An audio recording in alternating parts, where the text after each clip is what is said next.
അപ്പം എന്തായിരുന്നു ക്വസ്റ്റ്യൻ?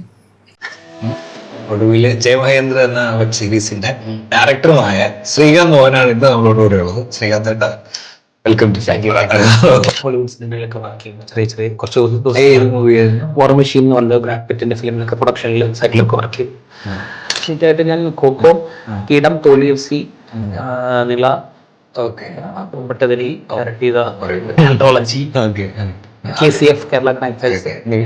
അപ്പം മലയാളികൾക്ക് പ്രത്യേകിച്ച് നമുക്ക് ഒരു ഫിലിം ഗ്രാമർ നോളജ് കുറച്ചും കൂടെ ബെറ്റർ ആയതുകൊണ്ട് നമ്മൾ ഇതിനെ കുറിച്ചെല്ലാം ഭയങ്കര ജഡ്ജ്മെന്റിൽ നമ്മൾ അവലോകനം ചെയ്ത് കൂട്ടുകാരോട് സംസാരിക്കുന്ന ഞാൻ ചെയ്തിരുന്നെങ്കിൽ ഇത് പൊളിച്ചേനെ.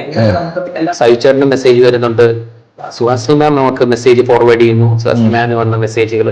സഹിച്ചേട്ടൻ്റെ ഒരു വലിയൊരു ടാക്ടിക്സ് ഉണ്ട്. ഇതിന്റെ പുള്ളി അഭിനയിക്കാൻ വരുമ്പോൾ സിനിമകളിൽ ചെയ്യുമ്പോൾ ഈ ഡയറക്ടറിനോടോ പ്രൊഡ്യൂസറിനോടോ കൂടെ ആയിരിക്കത്തില്ല പുള്ളി അധികം സമയം സ്പെൻഡ് ചെയ്തതാണ്. നമുക്ക് ഫോൺ തട്ടിയത് കഴിഞ്ഞിട്ടാണ് നമ്മുടെ പടത്തിൽ സീരീസിൽ അഭിനയിക്കാൻ വരുന്നത്. അതെ, 5ാമത്തെ ദിവസം നിന്നെ കാണണം, നമുക്ക് ഇംപ്രഷൻ നടക്കുമ്പോൾ പറയും.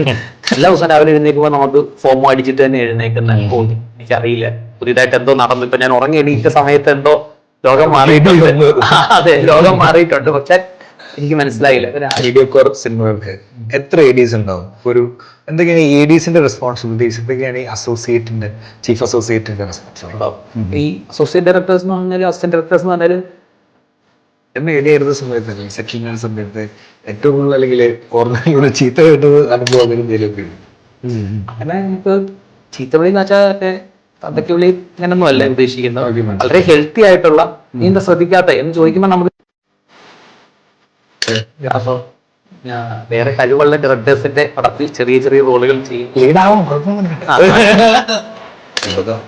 ഫിലിം അടിച്ച ഒരു മൊമെന്റ് അങ്ങനെ